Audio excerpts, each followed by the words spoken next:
आप सभी का स्वागत है ऑनलाइन एग्जाम में। तो चलिए शुरू करते हैं आज के यानी 4 जुलाई के अपने करंट अफेयर्स बिना किसी देरी के। तो ये रहा हमारा पहला क्वेश्चन। हाल ही में अंतर्राष्ट्रीय प्लास्टिक बैग मुक्त दिवस कब मनाया गया है? इसका सही उत्तर होगा 3 जुलाई को। आइए हम लोग इस क्वेश्चन को डिटेल में जानते हैं। अंतर्राष्ट्रीय प्लास्टिक बैग मुक्त दिवस एक वैश्विक पहल है जिसका उद्देश्य प्लास्टिक बैग के उपयोग को खत्म करना है। अब बढ़ते हैं हम लोग अपने अगले क्वेश्चन पे। हाल ही में किस देश ने दुनिया के सुपर रिच लोगों पर अधिक टैक्स लगाने का प्रस्ताव किया है? इसका सही उत्तर होगा स्पेन और ब्राजील, आ- यानी कि उपरोक्त दोनों। आइए हम लोग इस क्वेश्चन को डिटेल में जानें। यह प्रस्ताव संयुक्त राष्ट्र के चौथे फाइनेंसिंग एंड डेवलपमेंट अंतर्राष्ट्रीय सम्मेलन में सेविला यानी स्पेन में प्रस्तुत किया गया है। सम्मेलन में दोनों देशों ने असमानता को कम करने के लिए हाई नेटवर्थ वाले व्यक्तियों पर प्रभावी कराधान लागू करने और अति धनी लोगों पर कर लगाने का आह्वान किया है। अब हमारा अगला क्वेश्चन है। हाल ही में किस राज्य सरकार ने मुख्यमंत्री गुरु शिष्य परंपरा योजना शुरू की है? इसका सही उत्तर होगा बिहार। आइए हम लोग इस क्वेश्चन को डिटेल में जानते हैं। बिहार कैबिनेट ने राज्य की समृद्ध संस्कृति विरासत को संरक्षित करने, बढ़ावा देने और विकसित करने के लिए मुख्यमंत्री गुरु शिष्य परंपरा योजना को भी मंजूरी दी है, जिसमें दुर्लभ और लुप्तप्राय कलाएं शामिल हैं। इस योजना के अंतर्गत गुरुओं को प्रोत्साहन के रूप में प्रतिमाह 15,000 रुपए दिए जाएंगे, जबकि संगीतकारों को 7,500 रुपए और विद्यार्थियों को 3,000 रुपए दिए जाएंगे। तो इसी के साथ बिहार से बनने वाले कुछ महत्वपूर्ण करंट अफेयर्स जानेंगे हम लोग।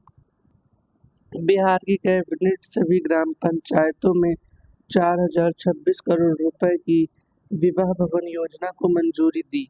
एंड्रॉयड आधारित मोबाइल के माध्यम से ई वोटिंग प्रणाली लागू करने का फैसला बिहार ने किया। बिहार के मुख्यमंत्री ने विक्रम और सौर ऊर्जा परियोजना का उद्घाटन किया। मोदी स्मृति संग्रहालय का शुभारंभ बिहार के मोतीहारी में किया गया। बिहार सरकार ने महिला संपाद अभियान शुरू किया। बिहार की कैबिनेट ने कोसी मेची अंतर राज्य लिंक परियोजना को मंजूरी दी। पहला सौर वेदना उत्सव बिहार के पूर्वी चंपारण जिले के मोतीहारी शहर में संपन्न हुआ। ग्रामीण क्रिकेट लीग शुरू करने वाला भारत का पहला राज्य बिहार बना। हमारा अगला क्वेश्चन है।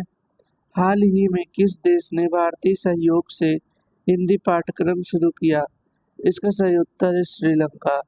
आइए हम लोग इस क्वेश्चन को डिटेल में जानेंगे। भारत श्रीलंका और शैक्षिक संबंधों को मजबूत करते हुए कोलंबो में जनरल सर जॉन कोटेवा रक्षा विश्वविद्यालय ने भारतीय उच्चायोग की सांस्कृतिक शाखा स्वामी विवेकानंद संस्कृत केंद्र के साथ साझेदारी में हिंदी भाषा सिखाने का कार्य शुरू किया। तो इसी के साथ हम लोग श्रीलंका से बनने वाले कुछ महत्वपूर्ण करंट अफेयर्स जानेंगे। वार्षिक कटारगामा ऐसाला महोत्सव श्रीलंका में मनाया गया। पोषण पोया उत्सव श्रीलंका में मनाया जा रहा है। बंगाल की खाड़ी में उठ रहे चक्रवात शक्ति को श्रीलंका ने नाम दिया। प्रधानमंत्री मोदी को श्रीलंका का सर्वोच्च नागरिक सम्मान मिश्रा विभूषण मिला। प्रधानमंत्री मोदी और श्रीलंका के राष्ट्रपति ने अनुराधापुरा में बहुप्रतीक्षित माहो ओमान थाई रेलवे लाइन का उद्घाटन किया। हमारा अगला क्वेश्चन है।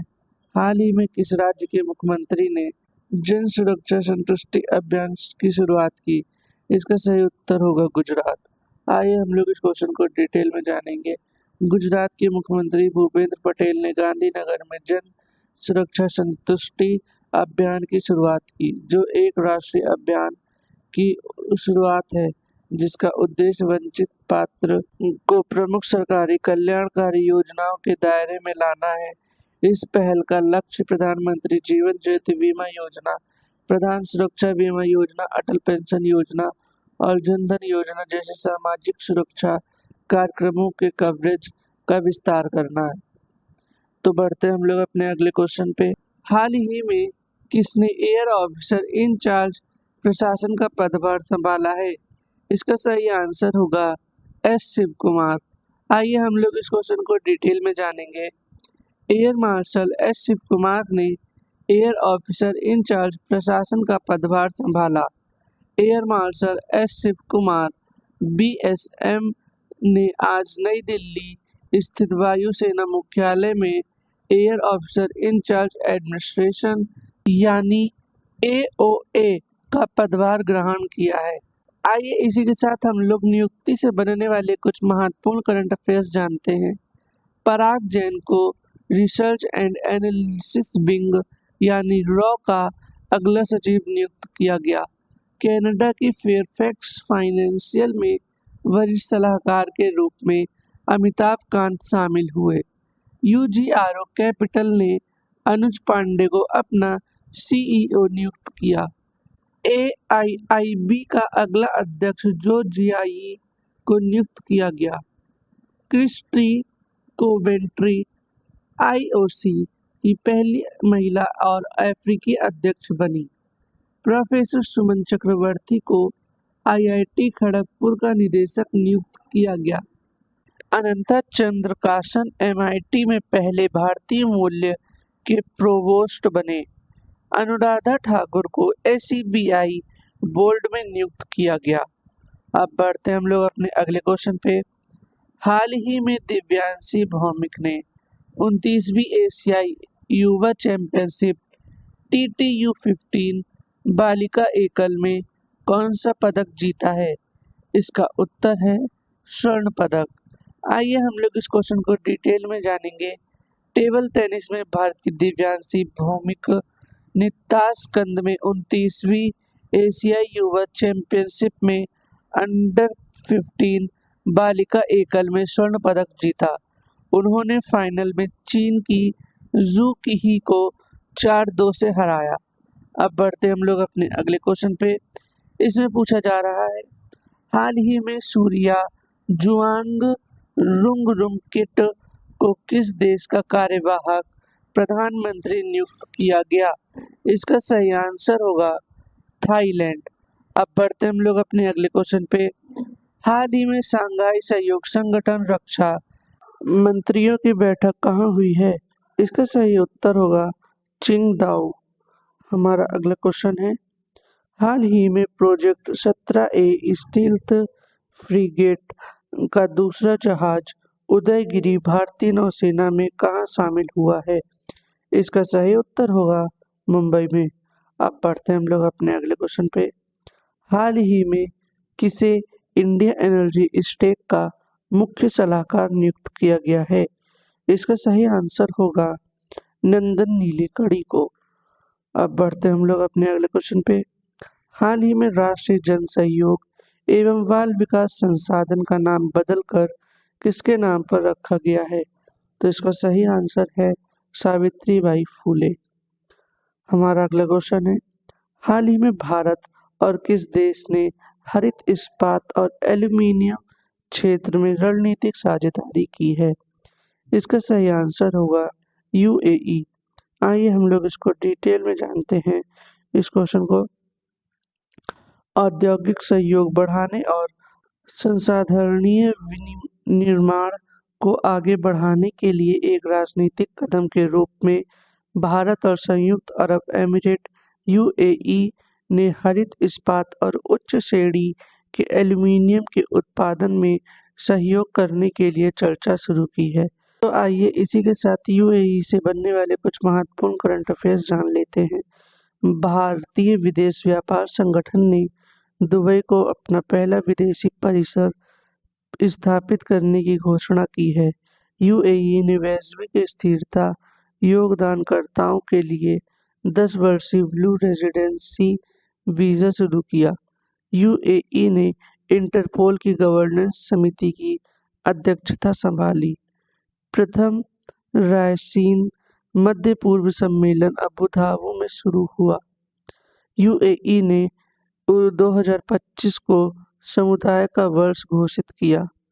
भारतीय वाणिज्य और उद्योग महासंघ ने दुबई में हथकरघा प्रदर्शनी 2024 का आयोजन किया। दुबई ने दुनिया की सबसे बड़ी सोने की ईंट का अनावरण किया। अब बढ़ते हम लोग अपने अगले क्वेश्चन पे। हाल ही में प्रधानमंत्री मोदी किस देश की आधिकारिक यात्रा पर पहुंचे हैं? इसका सही उत्तर होगा घाना। हमारा अगला क्वेश्चन है, हाल ही में कौन आरबीआई के नए कार्यकारी अध्यक्ष बने हैं? इसका सही आंसर है केशवन रामचंद्र। आइए हम लोग इस क्वेश्चन को डिटेल में जानेंगे। भारतीय रिजर्व बैंक आरबीआई के केशवन रामचंद्र को नया कार्यकारी निदेशक नियुक्त किया है। आरबीआई ने उनकी नियुक्ति घोषणा 1 जुलाई को की है। आरबीआई के नए कार्यकारी निदेशक के रूप से पदोन्नत होने से पहले केशवन रामचंद्र जोखिम निगरानी विभाग में प्रधान मुख्य महाप्रबंधक के रूप में कार्यरत थे। अब बढ़ते हम लोग अपने अगले क्वेश्चन पे। हमारा अगला क्वेश्चन है, हाल ही में नासा ने किसे अपना पहला अंतरिक्ष स्टेशन मिशन सौंपा है? इसका सही उत्तर होगा अनिल मेनन को। आइए हम लोग इस क्वेश्चन को डिटेल में जानते हैं। नासा के अनिल मेनन को अपना पहला अंतरिक्ष स्टेशन मिशन सौंपा। अनिल मेनन अंतर्राष्ट्रीय अंतरिक्ष स्टेशन के लिए अपने पहले मिशन पर रवाना होंगे, जिसमें वे फ्लाइट इंजीनियर को और अभियान 75 के चालक दल के सदस्य के रूप में काम करेंगे। अब बढ़ते हम लोग अपने अगले क्वेश्चन पे। हमारा अगला क्वेश्चन है, हाल ही में कौन सा मंत्रालय रिक्लेम फ्रेमवर्क शुरू करेगा? इसका सही आंसर होगा कोयला मंत्रालय। आइए हम लोग इस क्वेश्चन को डिटेल में जानते हैं। कोयला मंत्रालय रिक्लेम लॉन्च करेगा, जो खदान बंद होने और उसके पुनः उपयोग के लिए समुदाय की सहभागिता और विकास ढांचा है। अब बढ़ते हम लोग अपने अगले क्वेश्चन पे। हाल ही में भारत का विदेशी ऋण बढ़कर कितने अरब डॉलर हो गया है? इसका सही उत्तर होगा 736। आइए हम लोग इस क्वेश्चन को डिटेल में जानते हैं। भारत का विदेशी ऋण मार्च 2025 के अंत तक बढ़कर 736.3 बिलियन डॉलर या सकल घरेलू उत्पाद का 19.1% हो गया है, जो एक वर्ष पहले 668.8 बिलियन डॉलर या जीडीपी का 18.5% था। अब बढ़ते हम लोग अपने अगले क्वेश्चन पे। इसमें पूछा जा रहा है, हाल ही में जारी रिपोर्ट के अनुसार कौन सा राज्य जन पंजीकरण में लगातार पिछड़ा रहा है? इसका सही उत्तर होगा बिहार। आइए हम लोग इस क्वेश्चन को डिटेल में जानेंगे। पिछले 2 दशकों की नागरिक पंजीकरण प्रणाली रिपोर्ट से पता चला है कि जन पंजीकरण में बिहार देश के बाकी हिस्सों से बहुत पीछे है। अब इसी के साथ बिहार से बनने वाले कुछ महत्वपूर्ण करंट अफेयर्स जानेंगे हम लोग। बिहार की कैबिनेट ने सभी ग्राम पंचायतों में 4026 करोड़ रुपए की विवाह भवन योजना को मंजूरी दी। एंड्रॉयड आधारित मोबाइल के माध्यम से ई वोटिंग प्रणाली लागू करने वाला पहला राज्य बिहार बना। बिहार के मुख्यमंत्री ने विक्रम सौर ऊर्जा परियोजना का उद्घाटन किया। मोदी स्मृति संग्रहालय का शुभारंभ बिहार के मोतीहारी में किया गया। बिहार सरकार ने महिला संवाद अभियान शुरू किया। बिहार की कैबिनेट ने कोसी मेची अंतर राज्यीय लिंक परियोजना को मंजूरी दी। पहला सौर वेदनाम उत्सव बिहार के पूर्वी चंपारण जिले के मोतीहारी शहर में संपन्न हुआ। ग्रामीण क्रिकेट लीग शुरू करने वाला भारत का पहला राज्य बिहार बना। तो इसी के साथ आज के हमारे करंट अफेयर्स खत्म होते हैं। वीडियो को लाइक करें, शेयर करें और सब्सक्राइब करना बिल्कुल न भूलें। हम कल फिर मिलेंगे अपने डेली करंट अफेयर्स के साथ।